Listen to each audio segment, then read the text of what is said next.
Welcome back. David Penn here. This is the Professor Penn podcast, episode number 97, The Paradigm Shift. The Paradigm Shift. So glad you're here. I want to thank Free People Radio for giving us this forum. As always, I want to direct you to the precinctstrategy.com for a tutorial on everything you need to get into the game of politics. Get off the bench, get in the game. It's election season. Now is the time to make your play. Well, here we are, episode 97, closing in on episode 100. We've got new people coming. Royce and I have started doing Hebrews, and we get about 100,000 views in less than a day, so people are going to come over and check out the Professor Penn podcast. I'm also quite active now on both X and Getter, and we're getting a lot of leftists involved because they don't really know who I am. And we're going to talk about that tonight. Maybe I'm a leftist. I don't know it.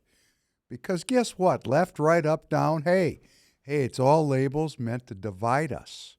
These are all scams. I'm an American citizen, and the politics that I represent is about the well-being of each and every American. Very simple. We got a lot of politics that's about everything but well-being, as demonstrated by the fact that we spend, $2 trillion on figuring out how to kill people. Doesn't sound very well-being when you're spending all your time and money contemplating killing people. And we're going to talk a little bit about that, too, tonight. That's the natural way, because the same energy that is trained to kill is the same energy that can be trained to heal. So we don't need a big transition. We need a change of intent. So, how do we get there? Blessed are you, God and King of all worlds. Thank you for creating the light and the dark. Blessed are you, God and King of all worlds. Thank you for creating me in your image. Blessed are you, God and King of all worlds. Thank you for making me an American. Blessed are you, God and King of all worlds. Thank you for making me free. Blessed are you, God and King of all worlds. Thank you for healing the blind. Blessed are you, God and King of all worlds. Thank you for feeding the people. Blessed are you, God and King of all worlds. Thank you for releasing the bound. Blessed are you, God and King of all worlds. Thank you for creating the heavens and earth. Blessed are you, God and King of all worlds. Thank you for providing for all my needs. Blessed are you, God and King of all worlds. Thank you for directing my path. Blessed are you, God and King of all worlds. Thank you for my American courage. Blessed are you, God and King of all worlds. Thank you for crowning America with glory.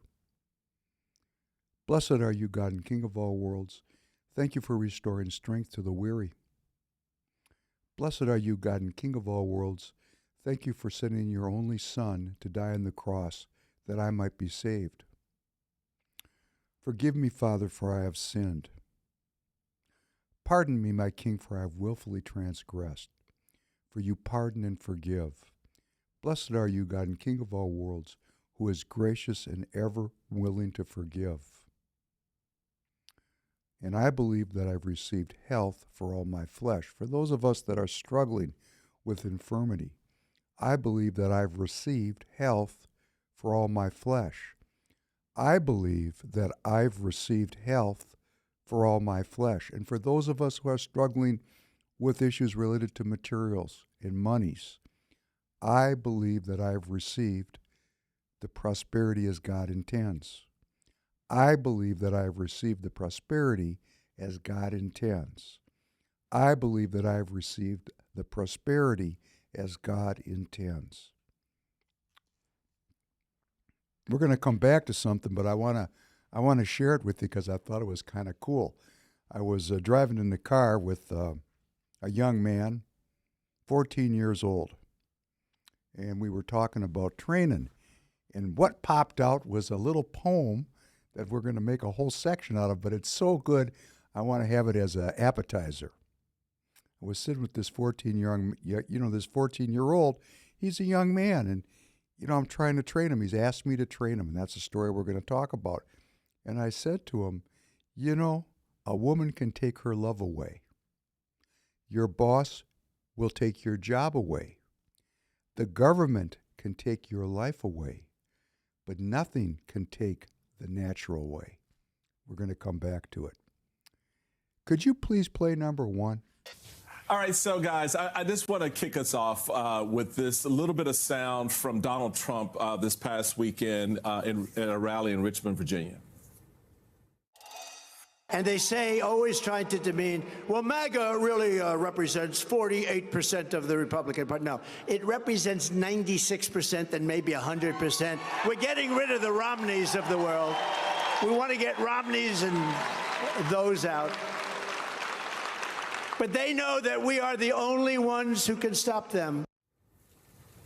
Game on, Trump. Game on. I've been in this party since 1976. If anyone is the biggest rhino, it's you. And we coming for you. So just so you understand, you drew the line, baby, stepping up to it. On a whole lot of Republicans out there, at least 40% or more, are stepping to that line, too. So you just need to chill on that. What you got, y'all? Oh, Alicia, Michael's still putting Donald Trump on notice. Just on notice. You bring it, baby, because you want a punk? Let's punk, baby. Let's go. 101. I will take you one Michael Steele and raise you a Sarah Longwell, who had this very accurate tweet in reference to that sound. She said, remember when Carrie Lake said she wanted McCain voters out of the party, didn't want their votes? I forget. Is she the governor of Arizona right now? Or no? We've already seen this movie play out when you say we are not a Big Tent and we don't want you at our table. And that's the stupidity of the whole thing. So all of these folks, these late to the table rhinos, you want to throw a rhino? Donald Trump, you are the biggest rhino in the room, the biggest one. And you've duped these folks into thinking that you're somehow the conservative standard bearer? Come on. You want to try to build a party and grow it? You're not doing it. You're shrinking. What elections have you won? What elections have you won? None, except your own. And you're not winning this one because you didn't win the last one. Well, and Simone, can I say that when we look, I know there's like all of this heat right now about polling. Part of the challenge for Biden and for Democrats is they are welcoming a broader coalition, right? Yes. They are trying to piece together a more diverse group. And yes, that requires more effort. Yes. That is how the party has been. I mean, can I say a point about your point about Carrie Lake? Yep. It's so interesting because now she's literally begging for McCain voters in Arizona to support her. Yes. And Meghan McCain is basically like, do not cross go. We heard what you said and we're done with you. And that speaks volumes, I think, in Arizona and is a problem, shows how it's a problem, not just for Donald Trump at the top, but down ballot. When it comes to the Democratic Party apparatus, we just are joking when we say it's a big tent.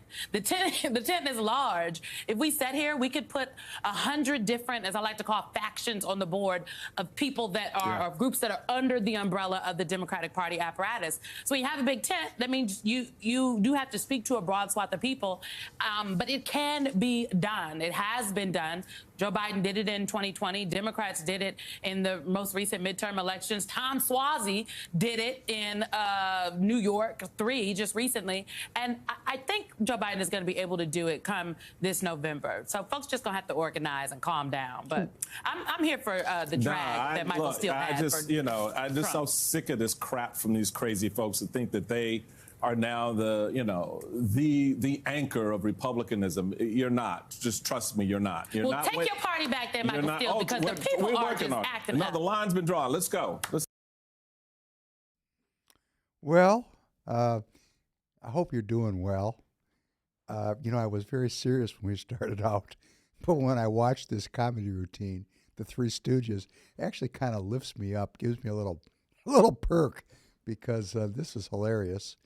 We could spend an hour and a half just taking that 3 minutes and 58 seconds apart. That's on the right. That was Michael Steele. He was the former chairman of the Republican National Committee. That's pretty high up. He ran the party, and they ran his ass out, and he became a talking head. He's a pundit on MSNBC. And he was there with a couple other of the glitterati there of MSNBC, and he was acting quite well for him. Now, I've watched Michael Steele for decades. That's the most streetish I've ever seen him act, and he was acting, because that's not really Michael Steele. Michael Steele is Michael Steele. He speaks for himself. His comments about the MAGA movement considering itself the anchor of conservatism or republicanism. This is the big change in politics. This is called a realignment. Maybe long after the title MAGA is gone, we're watching the creation of a new political party or a new political movement. I don't know if quote unquote MAGA will become the Republican Party or not. Romney has just retired. Many of the so-called rhinos are retiring. What Steele is trying to say is that the MAGA movement doesn't have a large tent, unlike the Democrat Party, which the Democrat Party, they're going to put in the Jews and they're going to put in Hamas in the same tent. Let's see how that turns out down the road when you got the Zionists having dinner with the anti-Zionists in the same tent. Probably what that bespeaks is a lack of a moral center and a desire for power, which is the only thing that matters. Because if you emanate from a moral or an intellectual center, if you have a philosophical basis for your political movement, it's hard to get two groups that hate each other to sit down and say, hey, big tent. Sounds great, big tent. That kind of a big tent ends up being a big brawl down the road. Hey, have you ever been to a wedding? I have. It's really fun. Have you ever been to a wedding where the whole wedding party ends up in a brawl? Oh, I have several times. It's great. A wedding party is like a big tent, right? You get the Hatfields and the McCoys coming for the wedding, and then the alcohol starts to go, and then somebody says something, and you look up and the whole wedding hall is a giant brawl. The whole wedding hall becomes a brawl. I've been there. It's actually pretty fun. You get beat up, you beat somebody up, and afterwards there's more drinking and storytelling. That's what these folks are all about, storytelling. Michael Steele is saying that the quote-unquote, whatever this means, because I have a hard time with this. I want to be frank. I do not follow politicians, and I do not consider myself the member of a movement. I consider myself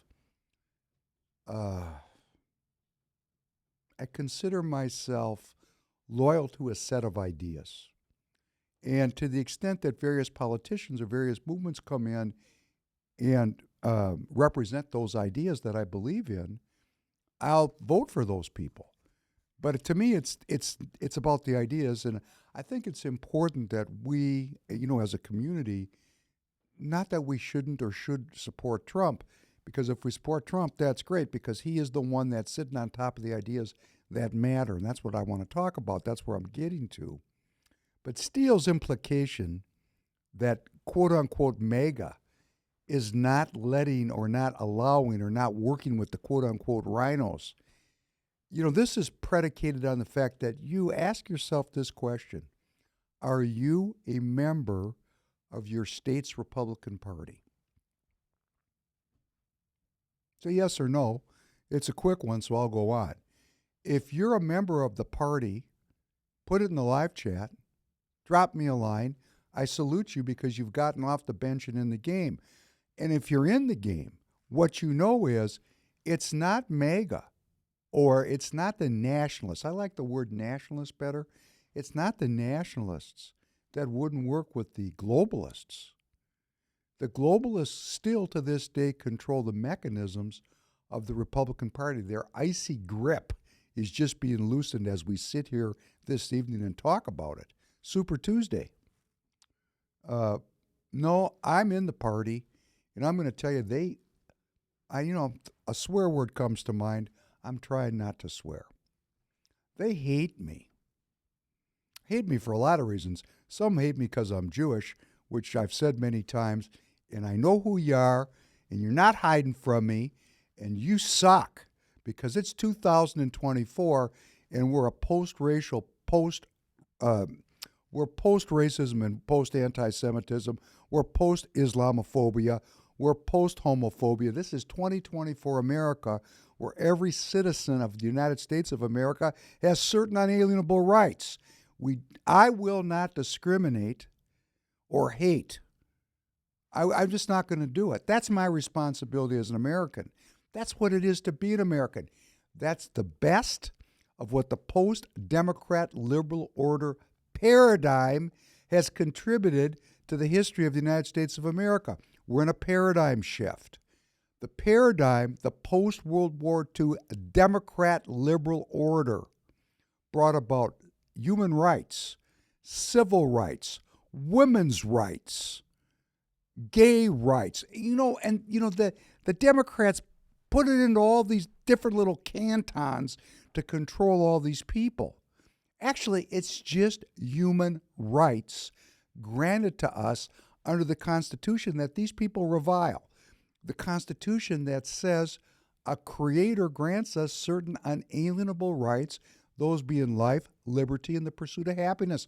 All we've done this last, 80 years, going back into the President Roosevelt period, all we've done as Americans is affirm and operationalize what the framers wrote down at the founding of our country's time period. These ideas go back a long way. We're finally getting good at it. And for those of us in either party that continue to hate other Americans because of who they are, you suck. Go back to the old country where you all specialized in this kind of race hatred. Go back. There's plenty of race hatred around the world, not in the United States of America. The paradigm of the post-World War II Democrat liberal order, we were liberated from ancient thought forms that really came from Europe about one race is superior and another is inferior. And we're still working through that. We're still working through it because it's transferred now into this elite educated class of PhD jerk-offs that are trying to run everything. So it is part of human nature to feel good about yourself by putting other people down. You know, in the man's world, that's kind of a locker room issue. You know what I'm trying to say. I mean, if you have to build yourself up by putting other people down, something's a little short, isn't it? Anyhow, not to get too scatological, trying to give you a laugh and at the same time make me cry that people are this shallow, because God made all of us exactly the way he wanted us to be. And when we hate ourselves, we tend to make other people hate each other. Makes us feel good. That's because we suck. Back to this prick Michael Steele. Started calling people names right back at you. He said, okay, it's on. First of all, it was the globalists that control the Republican Party that blocked the nationalists from getting involved. I know this because I went into the party completely open-hearted, completely willing to serve the party, and had no idea I was about to run into a buzzsaw. And I have, and I continue to labor along trying to improve the party. I do not know if the Republican Party will prevail as a party or a new party is going to form. It's very clear to me that, something's happening that's a major political realignment. And what Steele said about Trump being the biggest rhino, he's obviously been hanging around with a lot of Saul Alinsky acolytes because that's the number one play in the playbook of the leftist, which we're going to see here quite quickly that Michael Steele is a leftist. He might not know it. Maybe he's not too bright. Looks good. Oh, I liked his suit. Those colors were fantastic. There was a great preacher, and I'm straying from this because this pisses me off, so I'm going to try to reconstitute myself. There was a great preacher that I used to like to listen to his sermons, and he used to say, if you have nothing to say good about someone, just comment on how they look. Say, he sure had pretty blue eyes. That was a really nice looking suit. So I'm going to get off the ad hominems and talk about the ideas. I can get caught up in it because it's personal for me. These people are hammering on me here in Minnesota. And, I don't want to hammer back. I just want to tell the truth. So 2 last points here on this opening piece. Number one, Steele's comment that Trump is a rhino. This is Saul Alinsky 101. Accuse your opponent of exactly who you are yourself or what you're doing yourself. Trump is post labels. Trump's a mixed bag. That's why I say we're going through a political realignment. A political realignment. You know, we've been through my entire lifetime with two groups: liberals and conservatives, Democrats, Republicans, red, blue. You know, it's a uniparty. It's a biopoly. And what Trump has introduced is an outflanking of that uniparty hold on our governance. And he represents a paradigm shift. He represents a paradigm shift away from the post-World War II Democrat-liberal order, which I've said, I'm giving it props. It moved us past racism, anti-Semitism, homophobia, misogyny, all of those anti-American, anti-constitutional formations of personal consciousness. It elevated our consciousness so to the extent that we wish to, we can be liberated from hate. And, when we hate other people, we're just damaging ourselves. So, of course, if it's institutional hatred, then we damage the other. But on a personal basis, when we hate, we hurt ourselves biophysiologically. But the Steele concept, or his bid that Trump is a rhino, it's just not true. Trump is not a rhino.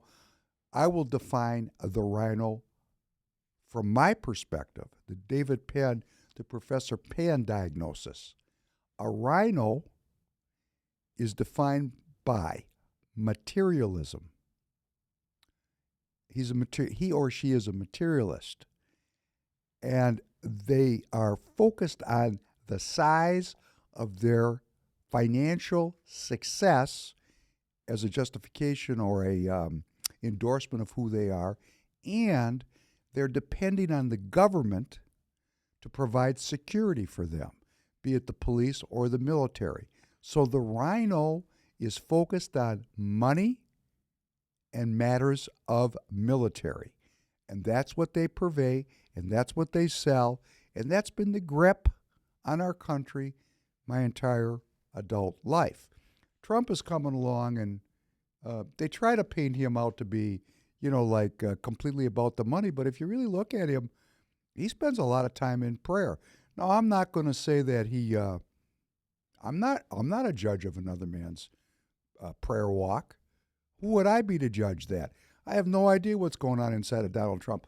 Although people all the time say he's this and that and thus and so, and they label him. And the reason they're doing that is the idea of nationalism, of a spiritual rebirth of the American people, and a spiritual rebirth around Judeo-Christian or Christian principles. The restoration of personal spiritual borders is so terrifying to these rhinos and to the left, because they know if people self-govern, there's no need for a huge bureaucratic administrative state. And that was the entire point of the formation of the United States of America, and we're going to talk about that a little bit. Got a lot of things to go over, and this first piece was so provocative. So, Steele is labeling, and he's saying, bring it. Well, they've declared war on the nationalist movement. So now we actually have three political movements. We have the left, and then part of their movement is the liberals. The left liberals, kind of the same thing. And then we got the conservative liberals in the middle, and we've got these nationalists. Now we have three movements. And we have this very loud group of people, like a Michael Steele, or the Ron DeSantis camp, or the Nikki Haley camp, that are saying that under no, particularly if you're on X, please follow the Professor Penn podcast on X. I need your help. Because we have to work with these people, because each one of us comes into consciousness, the consciousness of the error of our ways. We all, there's one living being that did not have to repent, theologically speaking. The rest of us look back and say, oh, that probably wasn't such a good idea. I'm going to ask for forgiveness. I'm going to say, forgive me, my Father, for I have sinned. Pardon me, my King, for I have willfully transgressed. For you pardon and forgive. We repent of our errant ways. So I want to be very,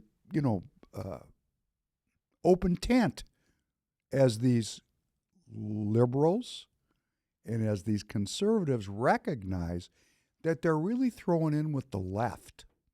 And many of them are going to show up on Election Day in November this year. They're not going to tell their friends and family that they voted for Donald Trump because they'll be afraid to do so. But they're going to do it. I had a friend of mine from California, a really close friend of mine. He's a big banger in politics. I don't want him to get outed, so I'm going to be careful about how I talk about him. He called me up one Saturday morning. He said, I got to talk to you. I go, yeah. And we're friends. This guy's a liberal, which goes to show you that people can communicate if they keep the dialogue at a very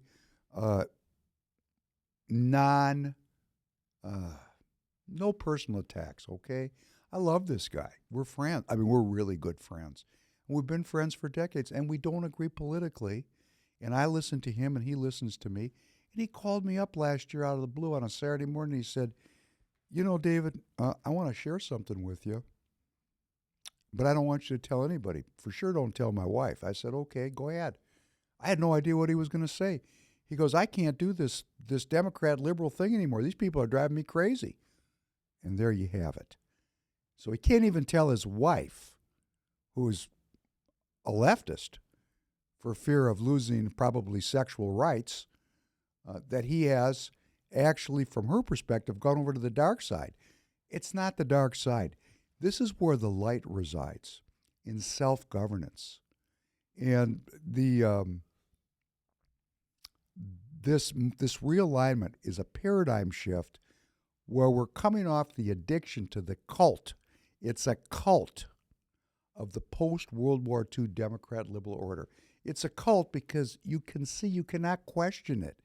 You cannot question in the academic world, in the social media world, if you question that paradigm of the Democrat liberal order, you're immediately attacked and labeled.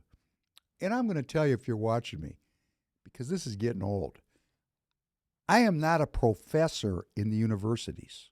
The people that are watching me regularly know that I have an educated background, that I gave up my seat at the table of the PhDs because I thought those people sucked. Didn't like it for several reasons. Number one, there's an action side to me. Now I'm older, you can't see it that well, but I actually spent most of my life in action.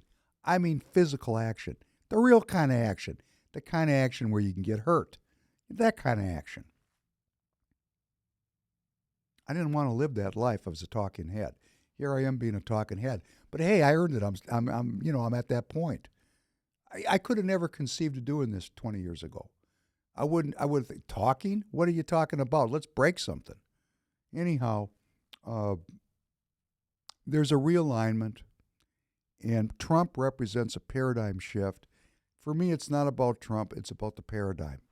And what's underneath that paradigm is the restoration of borders, both physical and spiritual. We need to have a border to have a country. We need to have skin to be alive. You know, when there's a burn victim and their skin is burned off, they generally perish. We need a border. It's our skin. And we need a spiritual border because that's our internal border where we self-govern. That's not about guilt or denial. That's about self-governance. Number two, we need to turn this massive $34 trillion debt, which is adding $1 trillion every 100 days now. Every 100 days, the tab goes up another $1 trillion, just $1 trillion. $1 trillion here, $1 trillion there. Pretty soon it's real money. That's where we're at. It's real money. We need to turn that debt into private assets for the well-being of the people. And number three, we need to end the endless war. That's what we're doing. That's the paradigm shift. What's the Democrat liberal order? Unrestricted immigration, no borders, because we're Democrat liberals after all. Number two, there are no spiritual borders because anything goes. It's all good. Whatever trips your trigger, go for it. Hey, no spiritual borders. That's the Democrat liberal order. And number three, we'll fight anywhere at any time to defend democracy. That's what they're selling, and guess what?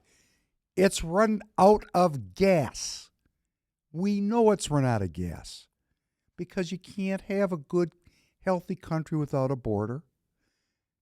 You can't have good, healthy citizens that are in debt for trillions like this.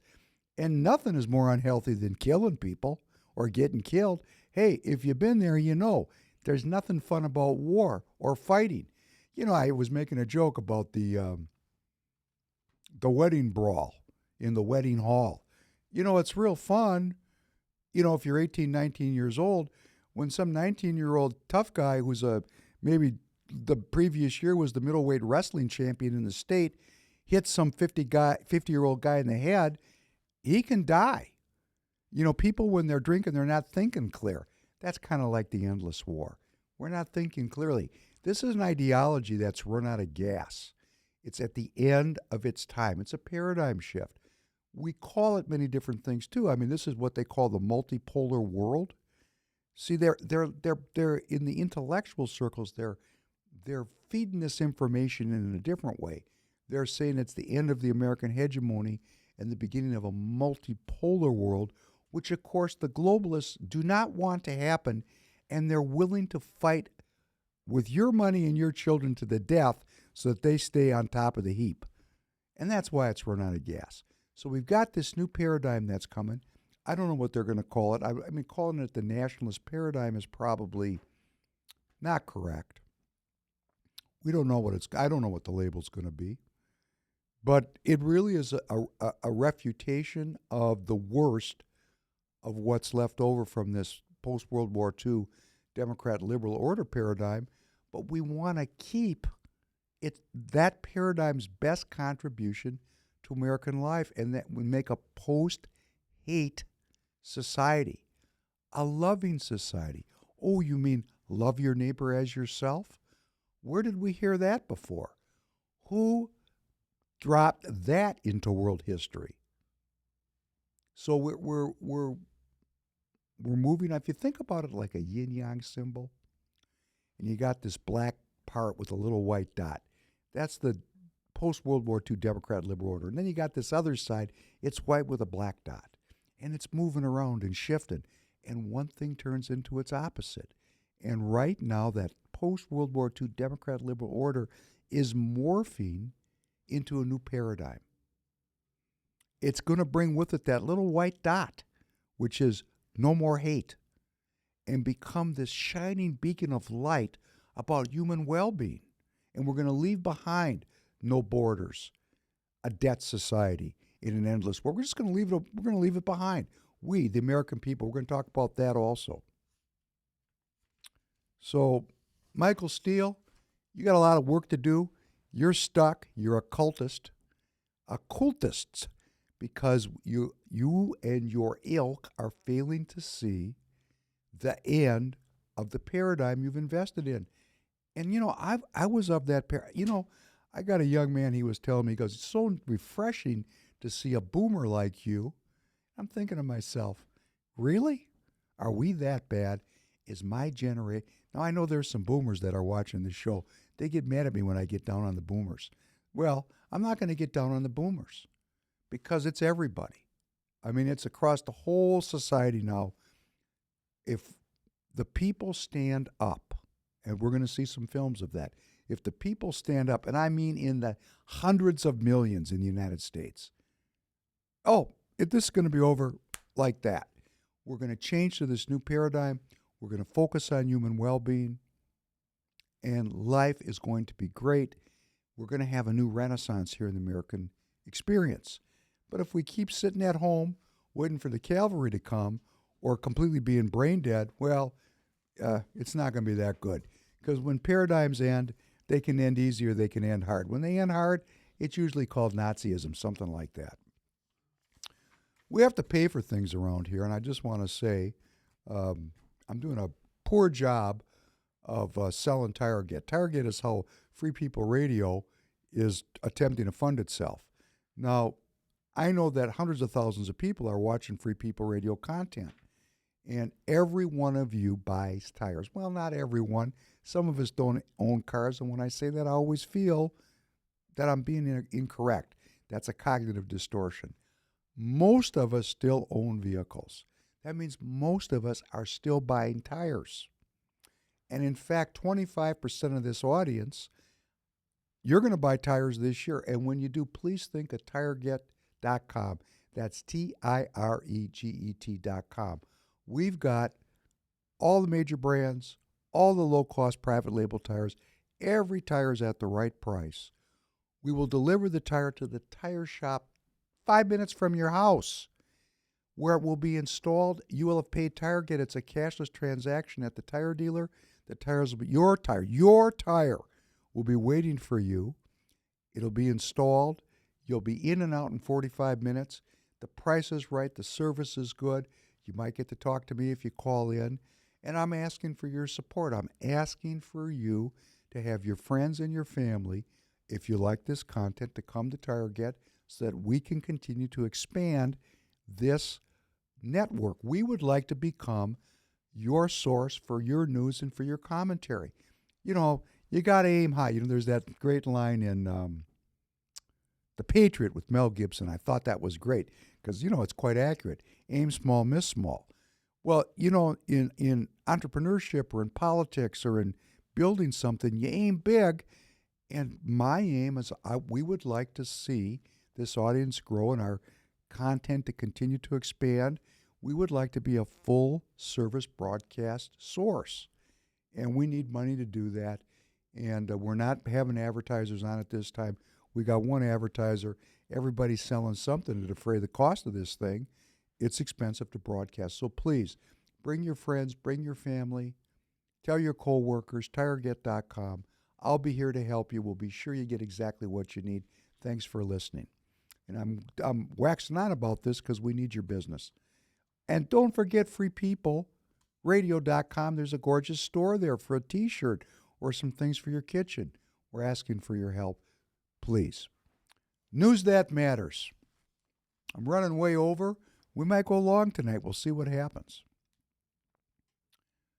Benjamin Netanyahu. Does this ring a bell? I'll sit and I'll ask, please, an inventory. Do we know who Benjamin Netanyahu is? You know, one of the things somebody suggested to me is that I start putting up bullet points on the screen to help people, you know, because some people learn by listening. Other people learn by reading. It's important that we know who these people are. This guy is the top dog over there in Israel. He's been around a long time. He's not really liked on the international stage. He's a complex character. Obviously, he has support in Israel because he's the prime minister, but he was in charge on that fateful day when Hamas broke into Israel and killed all those people so unceremoniously and in such a horrifying fashion. So he's lost a lot of his domestic support, and he's hanging on because there's a war there. And that war is ever expanding. And Netanyahu, since I saw you last, came out to the Israeli cabinet and he presented his proposal for the post-war period. And that would entail an Israeli occupation of the northern Gaza, the complete destruction of Hamas, that there'd be no leadership from within the Palestinian political hierarchy, no Palestinian Liberation Organ. The Palestinian Authority, they're not going to be involved in Netanyahu's vision. It will be Palestinians that are chosen by the state of Israel. They would be called traitors, and they would administer the region. And that the Israelis, the second interesting point, were going to initiate a process of thought control where they intend to take the Palestinian people away from the radicalization which has so obviously overtaken that community. Now, this is really in conflict with the world community, which means Netanyahu is cutting his own rug and probably is going to get Israel into a war with Hezbollah in Syria here in the spring, which will lead to a further escalation. Of course, the Biden administration is trying to tamp this down because they're not quite sure how World War is going to play in a presidential election year. They're not sure. If they were sure that they could make this war work for them, it'd be working. And perhaps they're saving a surprise for us. We don't know. We're just what they think of as the mud people. We're just trying to figure it out. And if we want to live, we'll understand that the nationalists, why they hate Trump so much, why he's not part of this bipolar dynamic of the Uni Party, is he's committed to peace. And why do we know that? Because we had 4 years of peace under Trump. Now, he capped Soleimani. He was doing, he took ISIS out.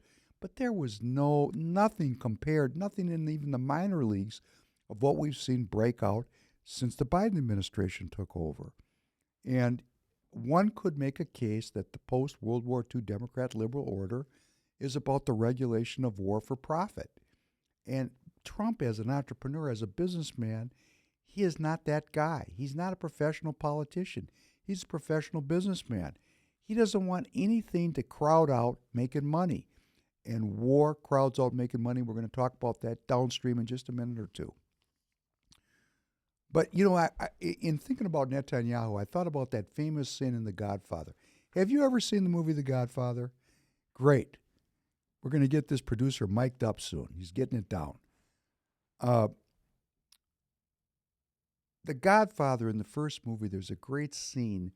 There's a heroin dealer named Virgil Salazzo who's trying to muscle in and go partners with the Godfather, Vito Corleone, played by the famous Marlon Brando, and he's trying to get Vito involved in the heroin business. And the Godfather, Vito Corleone, does not want to do it. And he says to Salazzo, it's a dangerous business. He doesn't think that his politician friends would be so cool with heroin like they are with gambling and prostitution, which the Godfather viewed as basically victimless crimes. Heroin was a different story. So Salazzo went to rub out the Godfather. If you've seen the movie, it's famous. And if you haven't seen The Godfather, you got to watch it. If you're young and you've never watched The Godfather, homework, please watch it. It's worth your time. You'll enjoy it. It's a great movie. Anyhow, Salazzo has a very famous line when he's talking about the hit on the Godfather. And the line is, blood is expensive. And that's what the Israelis are going through here.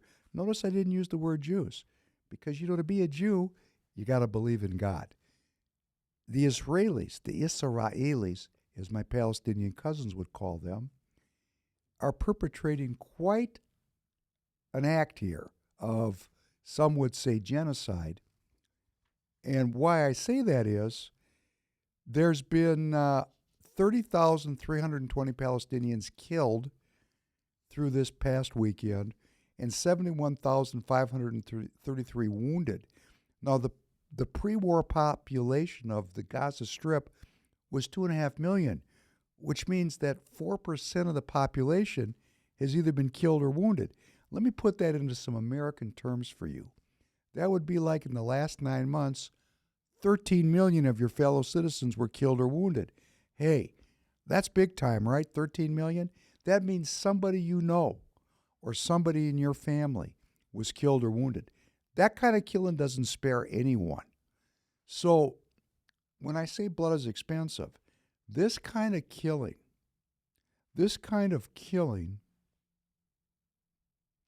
well, it's very similar to the Civil War. The last time we had this kind of killing here was the Civil War. And what was the Civil War? The Civil War is taught as a war between the North and the South, as a war. But what it really was the Northern culture destroying and subjugating the Southern culture. And that cultural genocide is going on to this day. It is why an administrative bureaucracy was formed as a juxtaposition to states' rights. The way we're going to limit the states is create a huge federal bureaucracy to control everything. The North was intent on destroying the culture of the South, and it has in large part succeeded, but from the perspective of the leftists, there's still work to be done. It's still going on today. That war ended in 1865. It's 2024, and the subjugation of the Southern culture is still an ongoing project of the federal government. So what's going on in Gaza, if we're not going to call it a genocide, it's certainly a cultural genocide because the Israelis are committed to destroying the radicalism of the Palestinian people in Gaza, which means they're going to destroy Palestinian culture. And they're starting out with, through yesterday, 4% of the population is killed or wounded. And, that's a staggering thing. It's just staggering. In the meantime, that's one theater of war. We got this drama going on in the Ukraine, and we got this President Macron of France. President Macron. I'm looking at a picture of him. Go on Wikipedia and look him up. He's a little strutting peacock. He's a French leader, and he is proposing the adding of NATO troops into the Ukraine. That's what he's proposing. And of course, the Russians say, hey, you do that, and it's on. So now we're getting to the point where we've got, the French leader saying that NATO needs to get in on this deal with the Russians. And of course, other NATO countries said, no, that's not going to happen. But the fact is, there are many mercenaries, tens of thousands of American and other country mercenaries in the Ukraine. It's U.S. weapons and European weapons. This is a game of show and tell. We're at war with the Russians, with a nuclear power. And we need to contemplate this. This is the key issue of this election. The rest of it is a diversion. Are you for war or are you for peace? It's got nothing to do with the Ukrainians or the Israelis or the Palestinians. It's got to do with the American people. Do I, as an American citizen, have any interest in these wars? That's a question I have to ask myself. I mean, my elites are telling me that if I don't, I'm a traitor, or that I'm labeled as whatever. Michael Steele had a label for it. Can't even remember. There's a saying in China, in one ear, out the other ear. We got that same saying here. I mean, I don't hang on to the labels because sticks and stones will break my bones. Names, hey, who cares? The point is we have to make a decision about the issue of peace and war. Each one of us. That's what we're voting on in November of 2024. It's not Trump versus Biden. That's a scam, getting focused on these two people. We have the evidence of the post-World War II Democrat liberal order. We've been at war my entire life. We've watched all these wars break out since Biden was elected.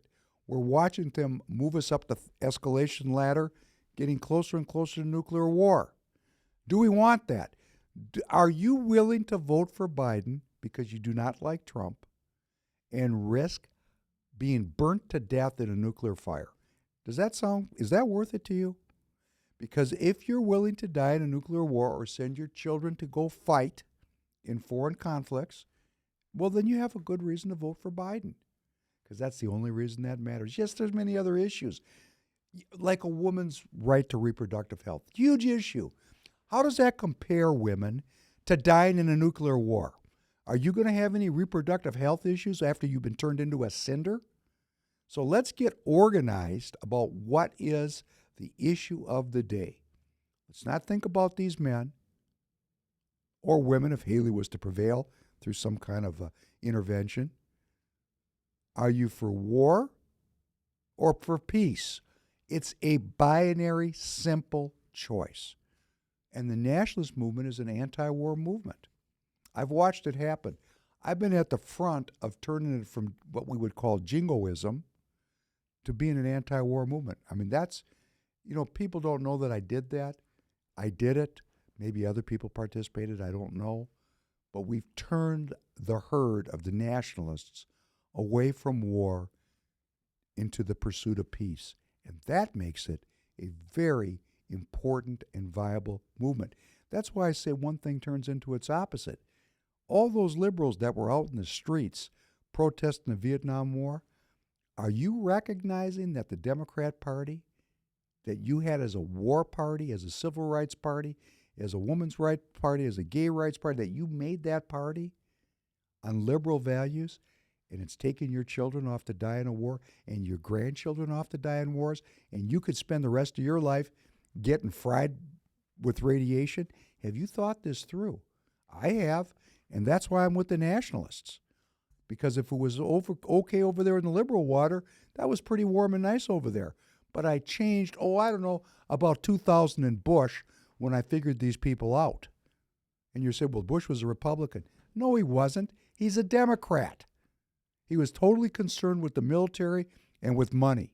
He had not a spiritual bone in his body, except the one that he used to wrap himself in the cloth of faith to get his materialist and military goals achieved. That's my opinion. You can disagree with me. I'm not here to sit in judgment of another man.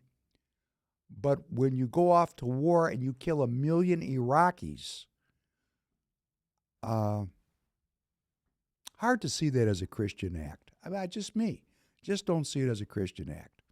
I mean, if the Iraqis were in here, if the Iraqis had shown up in canoes on the shores of Georgia and moved inland and we killed all of them because they invaded our country, okay, that's a righteous and divine war.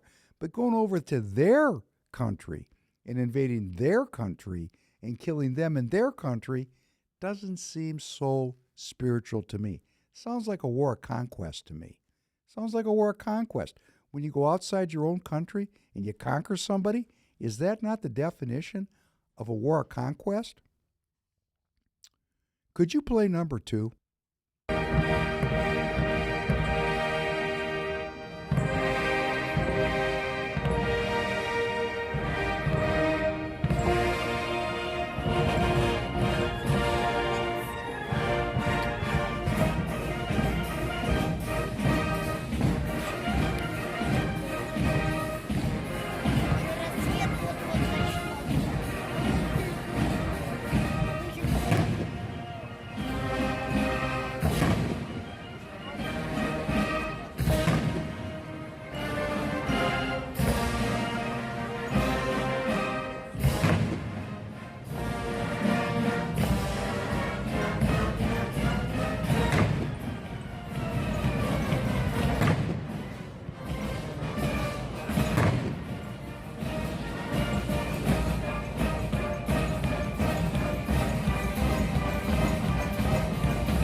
Good, thank you.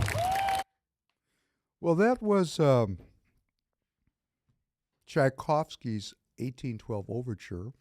Tchaikovsky, a Russian composer, wrote this in the 1880s to commemorate the Russian victory over guess who?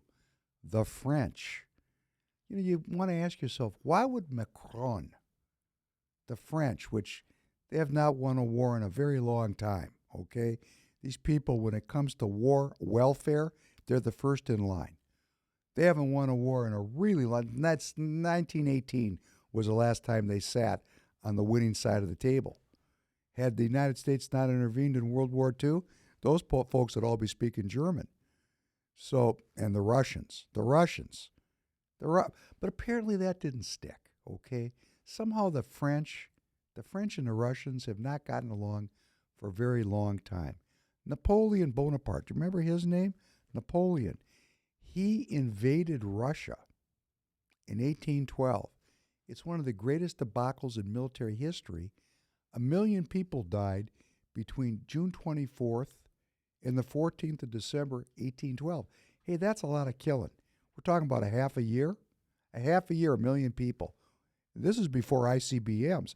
These people were using muskets and bayonets and disease and weather. A 500,000 French rolled into Russia, and 50,000 or 100,000 rolled out. And the Russians defeated the French, and the Russians also lost between 400,000 and 500,000 people. A horrible, terrifying battle in the old order. The old order, the French, the English, the Germans, the Russians, the Austro-Hungarians, these people, the Spanish, these people are all colonialists. They all believed that their race was superior and everyone else was inferior.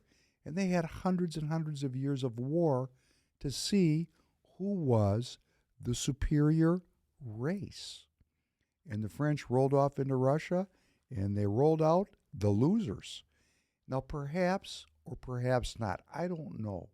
But why would the president of France, Macron, be so jingoistic and so willing to fight the Russians? Well, there may be, even within him, an unconscious substrate of animus for Russia that goes back to 1812, which was memorialized in this great piece of music, the Overture of 1812, the 1812 Overture, written by Tchaikovsky, a Russian composer. And if you go back in the Professor Penn podcast catalog, we did an entire podcast on Shostakovich, another Russian composer who wrote beautiful symphonies about the German invasion of Russia in the 1940s. So, Russia's continuously getting invaded. What's with this? The English invaded in 1805. The French invaded in 1812. You had the Crimea War in 1854. These were all wars inside of Russia. So it's like a tag team match. Remember tag team on wrestling? First, the English went in 1805. Tag off. The French take a whack at it 1812. And the French and the English weren't even getting along with each other. These people, this old world order, they were all off on who was the superior race. And what did they do? They wiped each other out through hatred and warfare. So we need to know the history of old Europe, because the New World Order is built right upon the Old World Order. Who were the combatants when Napoleon went into Russia? Well, it's like we're getting the old gang back together right now today. The French were allied with the Poles, the Lithuanians, the Italians, the Germans, the Swiss, the Spanish, the Austrians, the Prussians, and Denmark and Norway. They all threw in with the French to go beat up on the Russians. The Russians stood there all by themselves, and they still won. Now today, they're aligned with the Iranians, the North Koreans, and the Chinese. They're in a better position for alliances today than they were in 1812. Unbelievable. We have to realize that these conflicts have very ancient roots that we here in America know nothing about. We just don't know about it. And we don't have those kind of feelings as a people. We can't even fill the billets in our military, let alone the billets in the Republican Party. The Republican Party, if you're watching me, you want to do something that really will change the world, go join your local party. If you're a Democrat, go join your Democrat Party. Get involved. These people are going to kill us because we're sitting at home passively. If the American people get into these parties and get into the streets, thank you, Susan. That's one of my most favorite comments from one of our regular viewers, Susan, into the streets. And we're going to show a film of that soon, because when you see it, whoa, when people really go in the streets and they're not kidding around, it changes politicians overnight. It's like Lindsey Graham. Lindsey Graham, a bigger war hawk you couldn't find, super supportive of the Ukrainians. He was in South Carolina with Nikki Haley. He voted against the appropriation for $90 billion in the Senate because he knew with all those mega Trump hat wearing sons of guns in South Carolina, if he sided up with the globalists. His senatorship was at risk, and he likes being a senator. He actually voted against the bill, the expenditure to support the Ukraine. It's not that he doesn't want to support the Ukraine. He wants to be a senator more. He figures, hey, if I'm not a senator, how can I be on the payroll of the military-industrial complex? First things first. So when the people go into the streets and they make their will be known, it changes the arc of history. It forces the politicians to. They don't tell us what to do. They represent us. It's the people's will be done. It's the people's house. Okay? That's what it is. We can't fill the parties. We can't fill the military. These people over in Europe, oh, they got the blood fever, the war fever now. It's in their blood. They're getting ready to get down. If you're watching the internal politics of Europe, they're getting ready for a general war in Europe, just like they're getting ready for a general war in the Middle East. There's only one thing holding the world back from a world war, which will probably lead to a nuclear exchange. And that would be the nationalists in the United States of America who love God, country, and family, who seek well-being for their children, who want to turn public debt into private assets, that have spiritual borders. They have them. They don't got to learn them. And they want to end these wars. And how do we end them? Hey, don't fund them. If we don't fund these wars, they'll come to a grinding, screeching halt very quickly. People are going to ask me, oh, well, don't you care about this group or that? As a matter of fact, I do. I feel deeply for the suffering of the Palestinians. I feel deeply for the suffering of the Ukrainians. It's not my business. Never was my business. And the people that taught us that it is our business are cultish devotees of the post-World War II Democrat liberal order. America was established to extricate her people from involvement with this one race is superior and another is inferior thing. The post-World War II Democrat liberal order was intended to liberate each one of us from hate. Okay, let's take the best of that and move on now and reclaim the basis of our country, which is self-governance. You cannot have empire and self-governance simultaneously. You can choose one, you can't have both. This is another part of the election. War or peace, empire or self-governance. If you'd like to be free and be alive, you know how to vote. It's got nothing to do with these people. They're just figureheads, salespeople, selling the ideas to the American people. If you love Trump, it's okay. Not saying people can't love Trump, but let's think about the ideas. Because Trump has got 4 more years left on the stage. That's it. What comes next is the ideas. So let's talk a little bit about ideas and realize how far back these ideas go, how slow, how much time, how much effort goes into operationalizing ideas. There's a famous American. His name is Thomas Paine.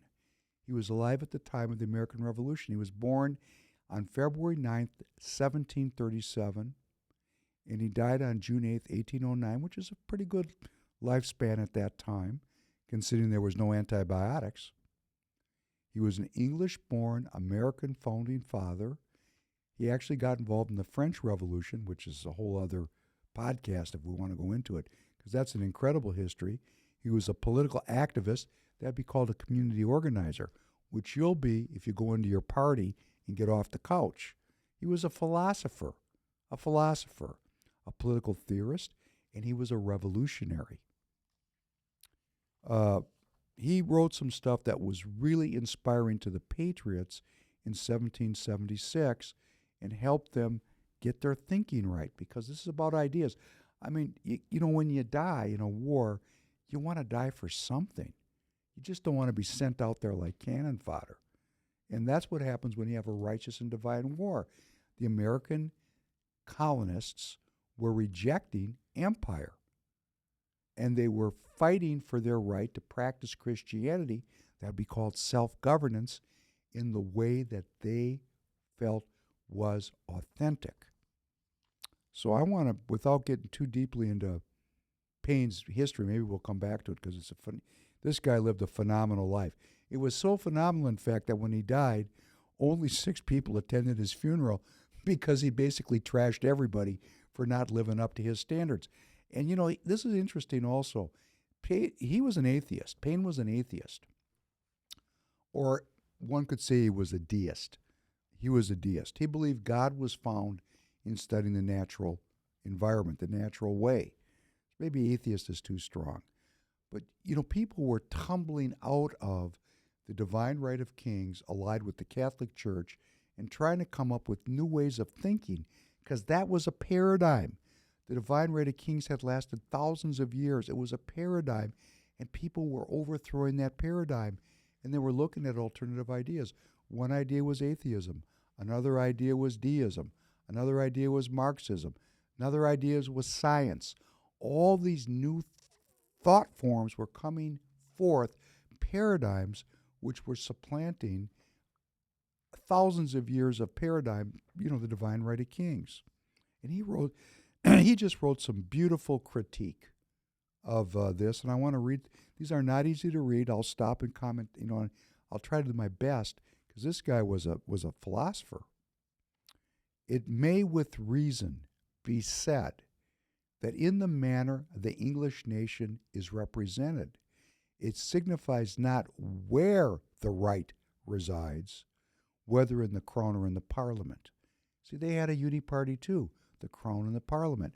He's saying it doesn't really matter where the right resides, in the crown or the parliament, because war is the common harvest of all those who participate in the division and expenditure of public money.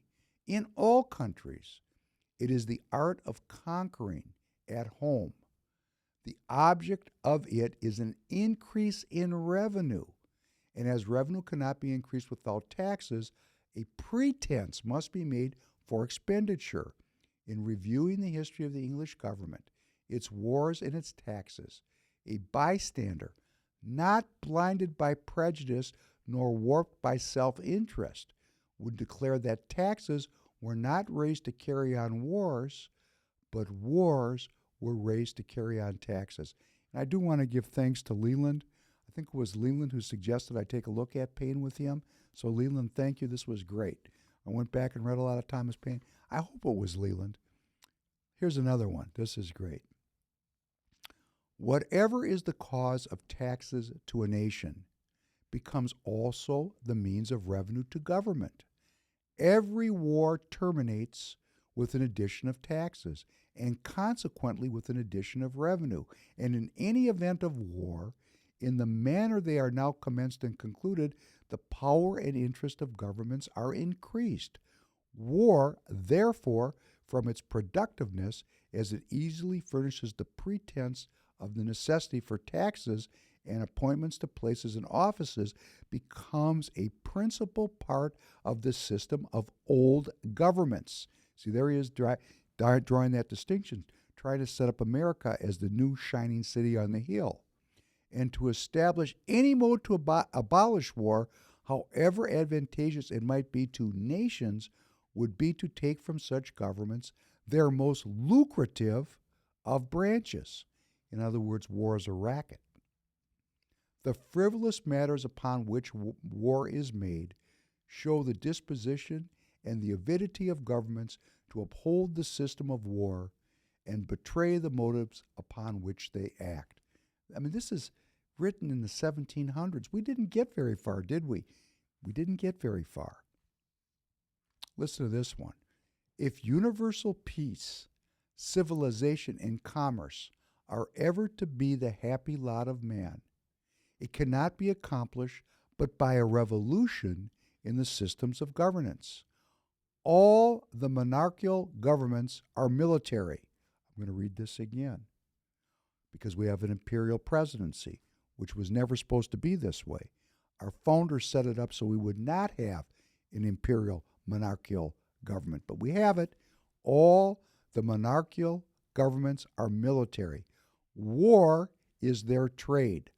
Plunder and revenue their objects. While such governments continue, peace has not the absolute security of a single day. What is the history of all monarchical governments but a disgustful picture of human wretchedness and the accidental respite of a few years' repose? Wearied with war and tired with human butchery, they sat down to rest and called it peace. In other words, peace is not peace. It's just we need to rest up again before we start killing each other. Like a boxing match. You box for 3 minutes, you rest for a minute. The rest period's still the boxing match, right? It's like the endless war. We've been in an endless war in the United States of America since the First World War. Endless. Continuous. Occasionally there's a rest period between rounds. This certainly is not the condition that heaven intended for man. And listen to this one. And if this be monarchy, well might monarchy be reckoned among the sins of the Jews. This stuff goes back a ways, doesn't it? Here's another hit from Thomas Paine. Can we possibly suppose that if governments had originated in a right principle and had not an interest in pursuing a wrong one, the world could have been in this wretched and quarrelsome condition we have seen today? Listen to this. Now, this is a nationalist comment. What inducement has the farmer, while following the plow, to lay aside his peaceful pursuit and to go to war with the farmer of another country? Or what inducement has the manufacturer? What is dominion to them or to any class of men in the nation? Does it add an acre to any man's estate or raise its value? Are not conquest and defeat each of the same price, and the taxes never failing consequence? Though this reasoning may be good to a nation, it is not so to a government. War is the Pharaoh table of governments, and nations the dupes of the game. You see, now this nationalist movement, it goes back all the way to the way back. And Thomas Paine was talking like this, and when he died, 6 people showed up at his funeral because this guy was reviled for telling the truth. War is a racket. You know, I'm prepared to lose everything, including my life, to say war is a racket.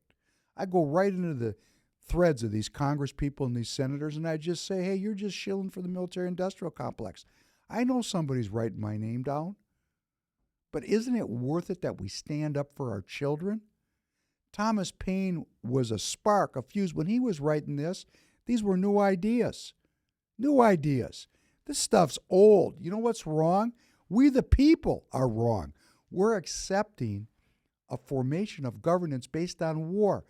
The old European business model of slavery, drugs, and piracy. Piracy is the war part. I'm not going to accept that. That's crazy. That's just crazy. But I might go farther and place also foreign wars of whatever kind to the same cause. It is by adding listen to this one. It is by adding the evil of hereditary succession to that of monarchy that a permanent family interest is created, whose constant objects are dominion and revenue.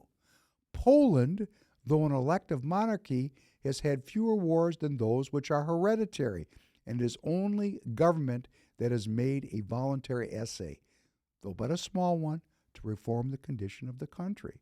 Well, they've figured that one out, haven't they? We got this non-hereditary, non-divine right of kings going. It opened up some space for peace, and guess what?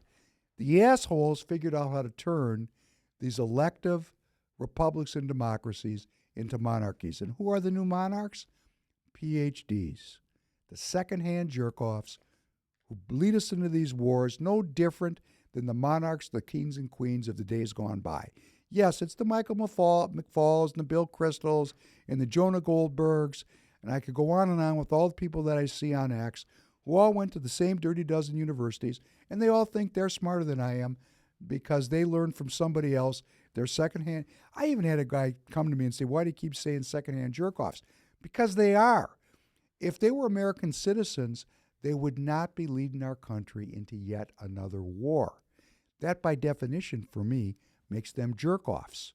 Jerk-offs. And you know, in the old days, it was thought to be not well-being to be a jerk-off. And, that's why we're using the word. They're jerk-offs. They're getting my kids killed. I don't like it. One last one. If commerce were permitted to act to the universal extent it is capable, if commerce, that means international trade, was permitted to act to the universal extent it is capable, universal, that means worldwide trade, it would extirpate the system of war and produce a revolution in the uncivilized state of government. The invention of commerce has arisen since those governments began and is the greatest approach towards universal civilization that has yet been made by any means not immediately flowing from moral principles. Okay, so this international commerce idea also goes back to 1776, and it failed. That's another part of the failure of the post-World War II Democrat liberal order. That was the era of free trade. It didn't work. There's nothing wrong with a paradigm experimenting. And when it comes to its end, we have to try a new paradigm. And here's Penn giving us the answer, because we've tried everything. It's like we've tried everything. We've gotten rid of the monarchs, and they've still perverted the democracies and the republics. And we've tried trade, and it didn't work. We're still at war. I mean, it's all a failure except for the one that Penn didn't want to get into because he was a deist, because it has its own pitfalls and problems. But I'm going to read it to you again. Trade is the greatest approach towards universal civilization that has yet been made by any means, not immediately flowing from moral principles. So you can motivate man with money and power. It just doesn't work.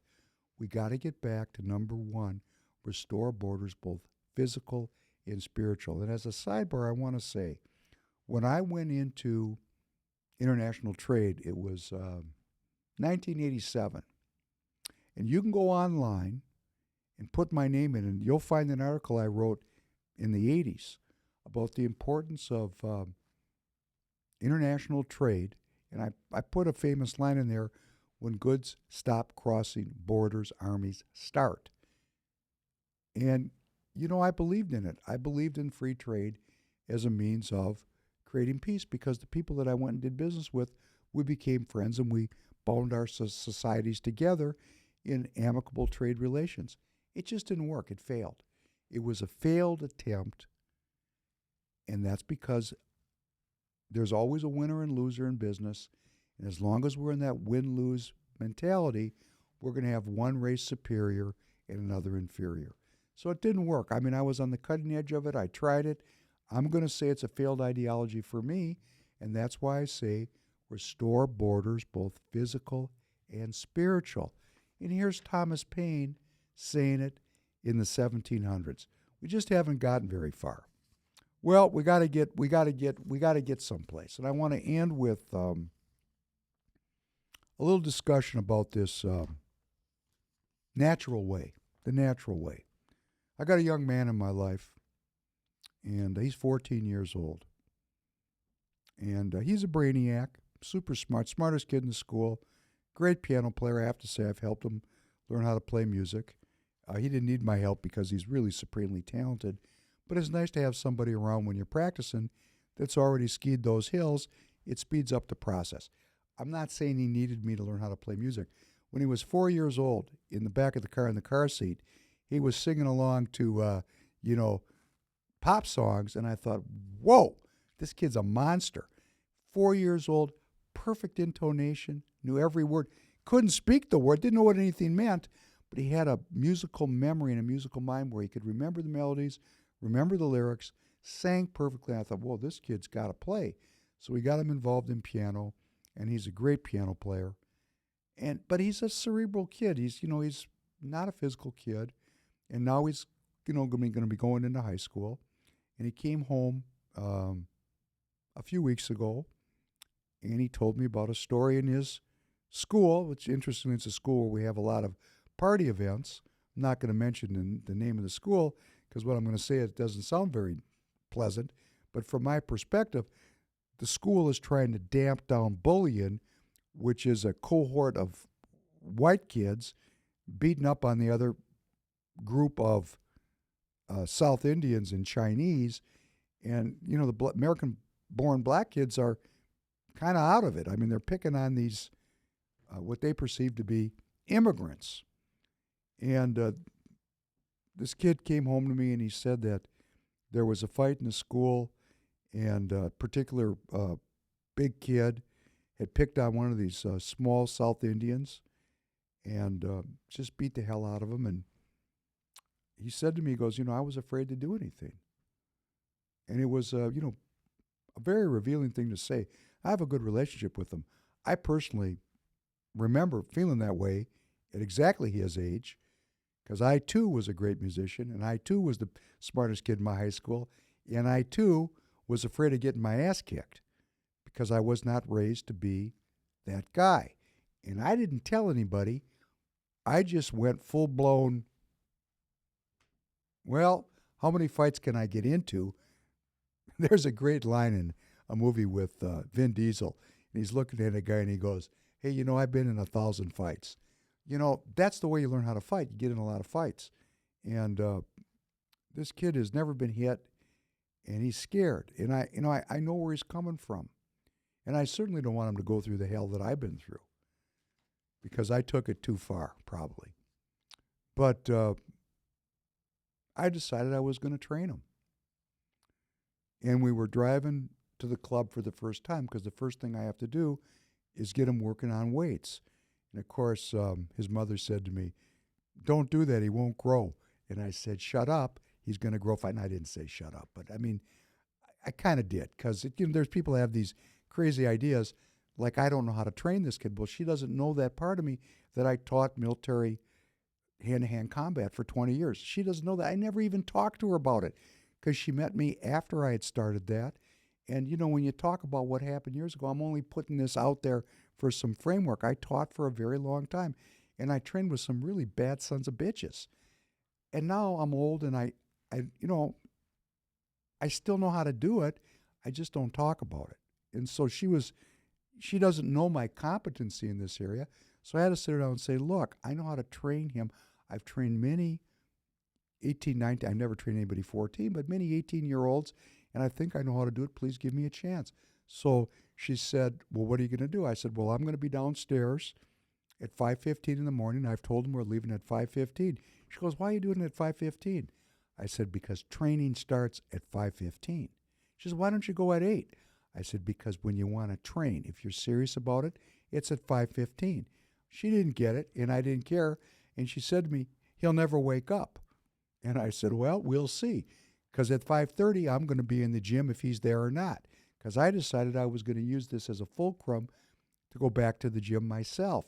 Because I haven't lifted for a few years, and I want to get my strength back. So I was downstairs, and I came downstairs at 5:15, and he was ready to go. Couldn't wait to go. So out the door we went, and I said, sit in the car. I went upstairs, and I told Mom. I said, Mom, guess what? He's in the car. And her eyes got as big as, silver dollars. I mean, she just couldn't believe it. I said, well, he has a strong desire to learn how to train. And we were driving, and we started talking, and we went to the club, and we worked out. And, in an hour and a half workout, there's a lot that goes on. When you're lifting weights, the form is really critical. It's not really how much weight you're lifting if you're just starting, or even if you've been doing it for a few years. It's about the form. It's about the coordination of your movement with your breath.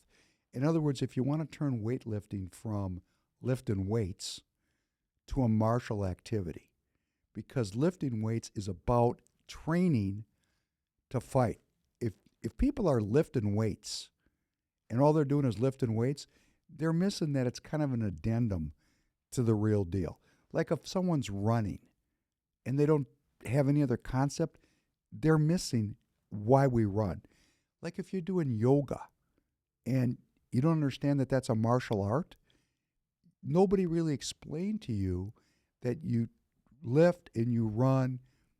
Well, when I was training back in the day, I was running probably 30 miles a week and lifting 4 times a week, and I didn't even consider that working out. That was just part of the deal of being ready to fight.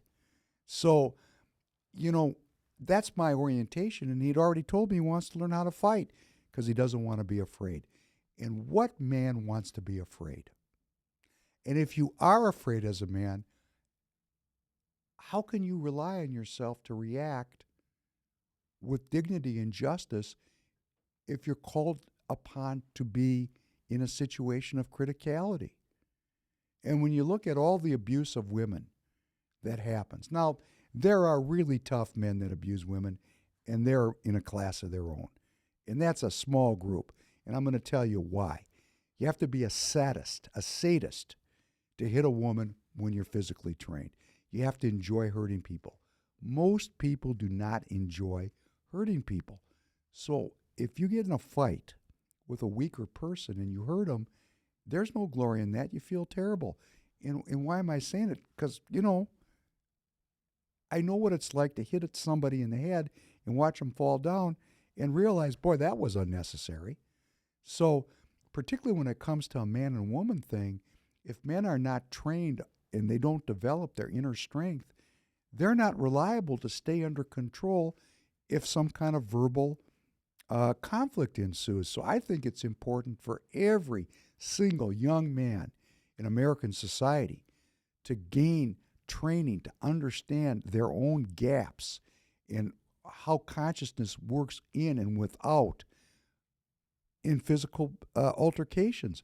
One of the worst things, why people die often, is the person that does the killing gaps out. They wake up, they go, hey, what did I do? And then the tears come rolling down. We have gaps in consciousness that we train to heal. And how do we train to heal them? By going to the club at 5:15 in the morning. That's the first brick you put in the wall. So I took the young man, and we trained and talked about movement and talked about breathing.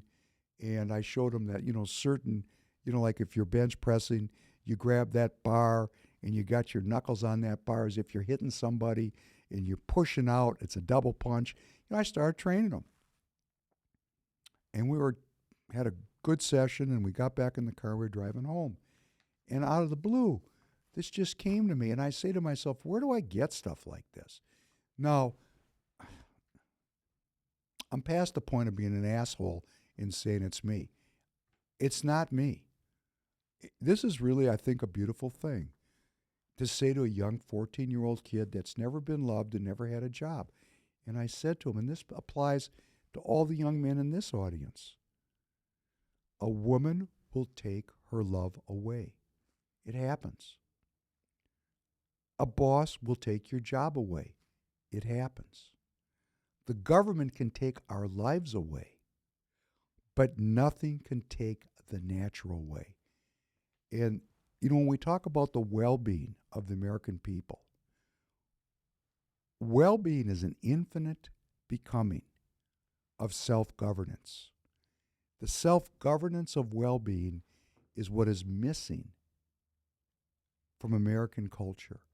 It is held in secret societies where elites are trained in the culture of well-being to have extra skills that they then wield against we the people. That is not cool. As President Kennedy say, Americans abhor secret societies. And this is not really kind of like particle physics. It's not difficult. It's the natural way. It's what every American citizen had in 1776 because people were living in harmony with nature. There was no, let me go down to the grocery store. It didn't work that way. People had to provide for their own food, their own defense, and their own well-being.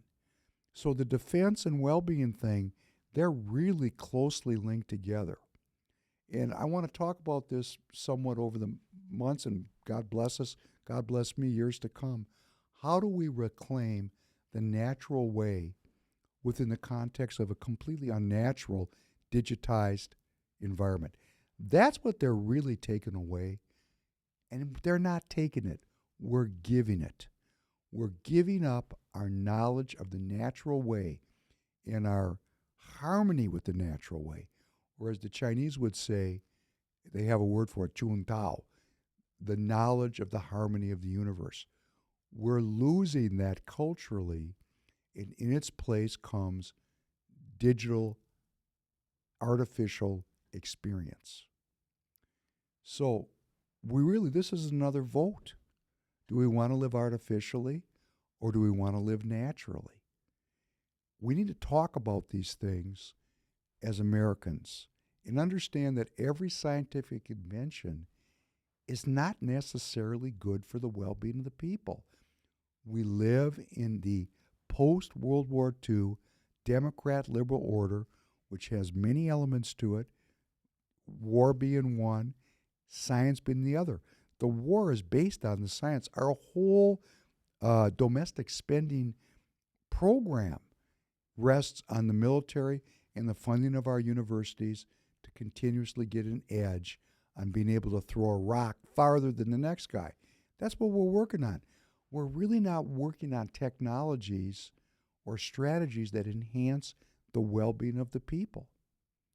And we need to. And that's a big part of the nationalist movement. You heard it here first. And you're going to start seeing me push this into all of my channels and all of my connections, which, as you know, I have some connections. Because well-being, the paradigm of well-being, will be the paradigm that replaces the post-World War II Democrat liberal order. This is the paradigm of we the people, a return to our roots, a return to the knowledge of the harmony of the universe and of a creator who has granted me, unalienable rights to life and to liberty and the pursuit of happiness.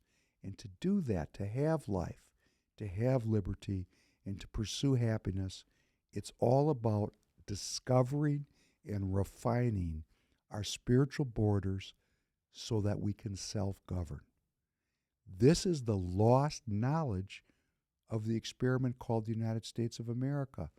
And I know you've been listening to me. If you disagree with me, tell me in the live chat.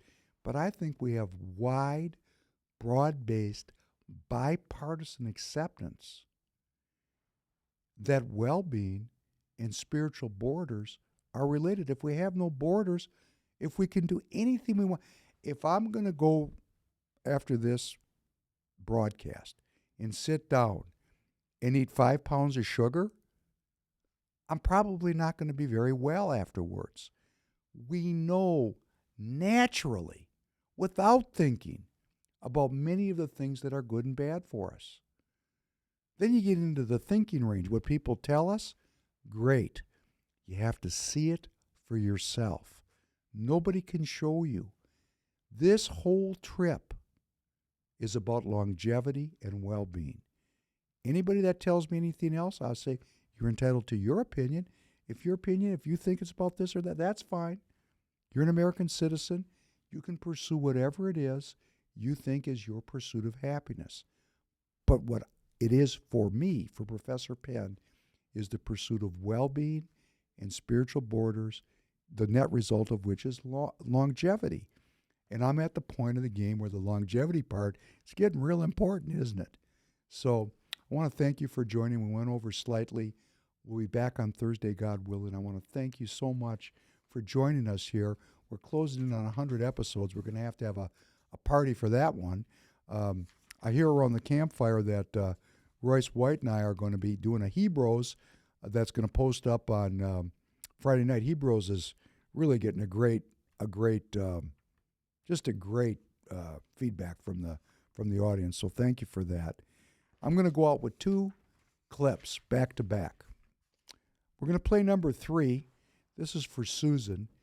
This is going to remind you all what it looks like when we, the people, go into the streets, how to modify the behavior of our politicians. We're going to play that, and then as a juxtaposition, we're going to drop right into Oscar Peterson playing jazz, because there's a reason we're going into the streets, and that's to hold open the space where creativity can flourish. Thanks very much. Look forward to seeing you again. Be well. Please take us out with those last two.